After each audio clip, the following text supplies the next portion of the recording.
Hey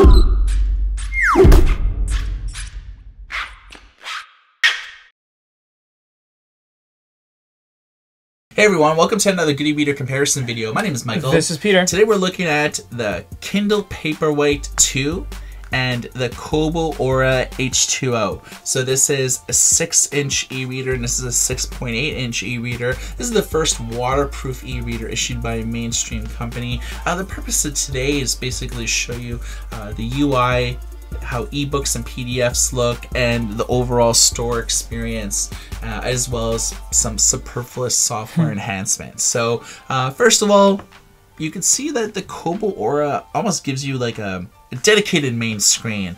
The Kindle just, this is your library. Looks more like a library, yeah. A couple folders here and there, but mostly it is, and we remember the old Kindle Paperwhite, sorry, the Kindle keyboard where your home screen was just your list of books. Right. So this is like your book covers, you have your store, your search, you have Goodreads integration. Goodreads is a book discovery / social network community where you could discuss books that you're reading, join book clubs and everything like that. I think that's a pretty cool feature. The Kobo screen is fairly dynamic. Whenever you add new books, whether you buy them, you can go to load a web them browser on manually, everything appears here. So because we opened the web browser recently, a shortcut appears on the home screen. So this is easily accessing the things that you commonly use without having to jump in between submenus, which I really like. Let's look at the e-reading experience. So these are the default reading, the way everything's set up in terms of the font and all that. So you tap the middle of the page to open up all the borders, and you type the top to open up here, and you can do things like change text. Everything changes live. Choose different fonts. We have actually the same font, Cecilia. Line spacing, margins, it's all kind of the same. The beauty of the Kobo is that it has an advanced section which will give you before and after looks on what you will change your look to be. So you have the before, after, and you can apply the settings if you choose to do so. So when it comes to augmenting your reading experience, I think that the Kobo is a little bit more versatile. Right. It gives you more options and certainly more advanced options as well. But then again, it also gives you some statistics. How long does it take you to flip a page? How long does it, based on that, it'll take you this much, 14 hours to get through the book. Whereas with Amazon, it actually has X-ray, and this is a cool feature that gives you the people, places, and things in a book, main characters, how often that they're referenced. Kobo has a similar feature called Beyond the Book, but I found that even with big name titles like the Silkworm, that functionality is not in it. It's only really select titles, whereas X-ray, fairly common in almost all books. Purchased from Amazon. Exactly.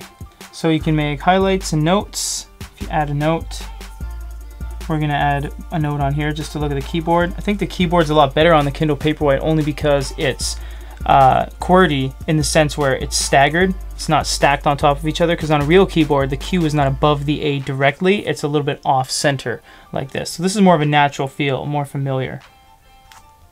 Both are very responsive. They play a little bit of catch up, but they get the job done. Something the Kindle has over pretty much every e-reader is the ability to highlight anything, go to more, translation, and translate that to anything, any language. And that's a gigantic advantage because it breaks down the barriers of not being able to read a book. If this is not written in Chinese, you can make it written in Chinese or Finnish or whatever. So if you speak a second language or if you're learning a new one, this is a great way to have full bodies of text translator, just one word. Now the Kobo has something slightly similar. It has dictionaries, and there are different languages you can choose, but only one word at a time and not bodies of text. Whereas the Kindle, even if it's a PDF or a magazine or a newspaper, you can take anything you can long press and translate it. So that's a really cool feature. Well, speaking of PDFs, let's take a look at how both of these handle it. So we're going to open up a science PDF. This has an even mix of text and pictures and such. Now the Kobo's always been a little weird with their PDFs because you have to, it never fits to width right away, whereas the Kindle optimizes itself almost instantly. So we're going to do a pinch and zoom on the Kindle. You can actually lift your finger up and continue navigating. You get a little mini map in the corner. There's no pinch and zoom on the Kobo. Instead, you have to double tap. And that initiates a zoom level.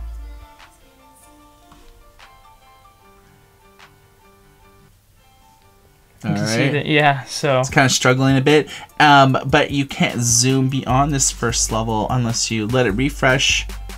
You single tap in the beginning of the screen, bring up the in bar. middle, and then you can bring up like a manual zoom bar. It's a lot more a lot more hoops to jump through. Yeah, I much prefer the Kobo Aura with the capacitive touchscreen display that allows you to pinch and zoom. Right. But let's look at the preview windows here, because that's something that we didn't point out.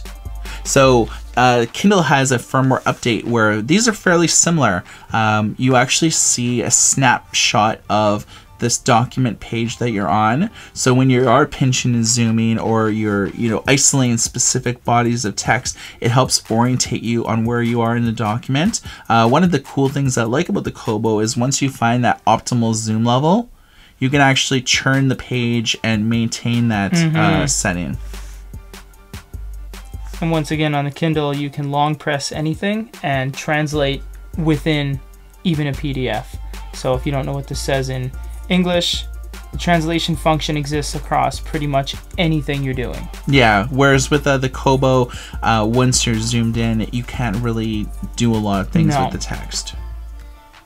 So the Kindle seems to have the PDF experience pretty well anchored down. Yeah, totally locked down. So this is a waterproof e-reader. This isn't. So if you want to read in the bath, on vacation, on the beach, you're not going to get sand or anything on here.